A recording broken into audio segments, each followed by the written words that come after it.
Okay, so you drew something on the wrong layer. So here on this layer, I have two objects on the same layer, and I'm going to show you how to separate them. So when I try and move these objects, obviously they move together. That's not what I'm actually going for.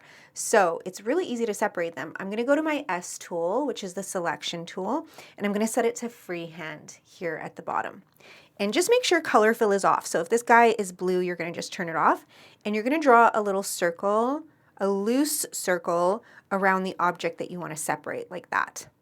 Now we're going to take 3 fingers and we're going to just swipe them down like this. This gives you this secret menu here, and you're going to find cut and paste. Now when you check your layers, you can see, so now my treasure chest has its layer, and then the fish has a separate layer, so I can move things around. Okay, but sometimes you have a different kind of issue. You accidentally drew it on layer 1. This is a little bit more tricky. Honestly, it's usually best to go back and redo it, but you can try this little trick and see if it works. So again, we're going to go to the S tool here. This time though, we're going to set it to automatic. And then you want to super zoom in on the part that you're trying to separate.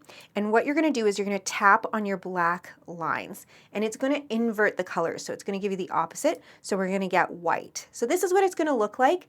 If everything turned black, you can try a 2-finger tap to go back.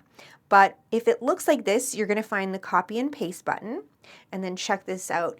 It will usually go on its own layer. It's not a perfect solution, but this will fix most people's problems.